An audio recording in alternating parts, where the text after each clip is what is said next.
unnerving sound, a true horror story. Winter nights in upstate New York have a unique kind of stillness to them. The snow muffles everything, the hum of the engine, the crunch of tires against the pavement, even your own thoughts. It was this quiet, eerie isolation that I found myself driving through late one night last winter. I was returning to New York City from a family gathering in Vermont, a good 5-hour drive if the weather cooperated. But that night, the weather was far from cooperative. Snow had been falling steadily since dusk, and by the time I hit Route 9 through the Adirondacks, the road was blanketed in white. This stretch was infamous for being lonely, with nothing but thick woods lining either side and the occasional sleepy little town. Every 20 miles or so, it was the kind of road where you don't want to run out of gas or get a flat tire. I made sure to fill up before leaving Vermont. My car 2013 Subaru Outback, which I bought specifically for its reliability and snow handled the slick roads well. But even with snow tires, the drive was nerve-wracking. About an hour into the trip, I passed through the small town of Elizabethtown. It's a quaint, picturesque place during the day, with its old-fashioned main street lined with brick buildings and a historic diner called the Deer's Crossing. But at night, with the snow falling and no one around, it looked like something out of a Stephen King novel. As I left Elizabethtown behind and continued south, I first noticed the sound. It was faint at first, just a soft bump coming from somewhere behind me. I didn't think much of it at first. I figured it was probably my snow chain shifting around in the trunk. I always kept a set of chains and an emergency kit back there during the winter. With the winding road, it wasn't unusual for things to jostle around. But as I continued driving, the bumps grew louder. At first, they were irregular, happening only when I hit a patch of rough road or took a curve too sharply. But soon, the bumps developed a strange rhythm, almost like a heartbeat. Bump, bump, bump. I turned off the music I had playing, some easy listening folk playlist meant to keep me calm. During the snowy drive and strained to listen. Rhythmic bumping wasn't just louder now, it sounded deliberate. Like something or someone was intentionally hitting the inside of the trunk. I felt a knot form in my stomach. My first thought was that maybe something had gotten stuck back there, a branch, maybe, or a chunk of ice caught in the wheel well. But something about the sound didn't sit right. I passed a green road sign that read Keene Valley, 15 miles. I debated whether to pull over or just keep driving until I reached the next town. The idea of stopping in the middle of nowhere, surrounded by nothing but woods and darkness, didn't thrill me, but the sound was getting harder to ignore and my nerves were on edge. Finally, a small roadside rest area appeared ahead. It was little more than a clearing with a few parking spaces, a single street light flickering over a beat-up picnic table and a garbage can half buried in snow. A sign nearby read, Scenic Overlook, Cascade Mountain Trailhead.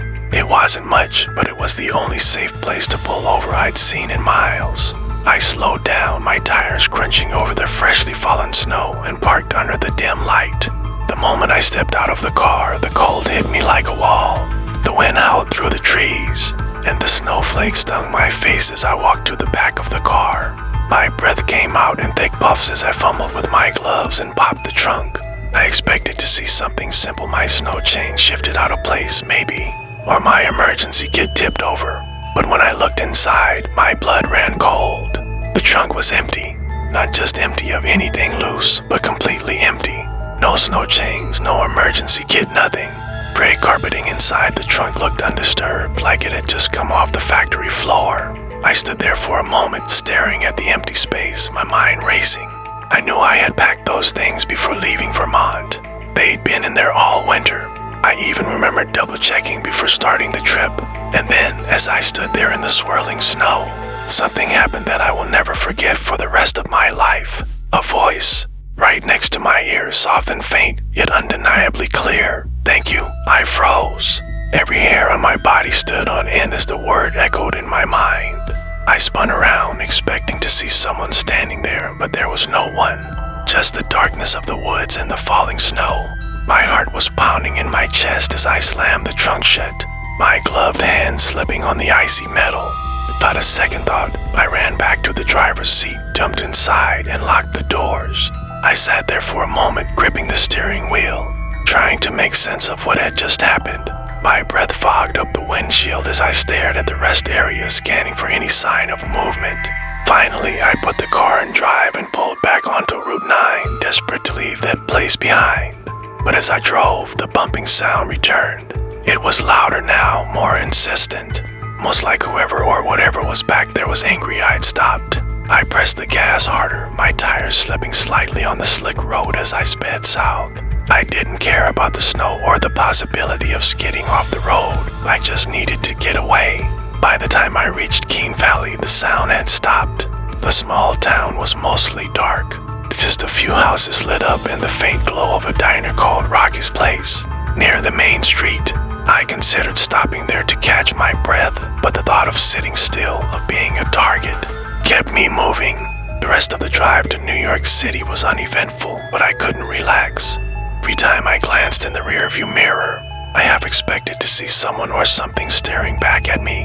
When I finally pulled into my apartment's parking lot in Queens, I sat in the car for a long time, the engine idling as I tried to summon the courage to check the trunk again. Eventually, I climbed out and walked to the back of the car. My hands trembled as I popped the trunk, but when I looked inside, everything was back. The snow chains, the emergency kit, even the spare blanket I always kept tucked in the corner. It was as if nothing had ever happened. I haven't driven Route 9 since that night, and I avoid long, late-night drives whenever I can.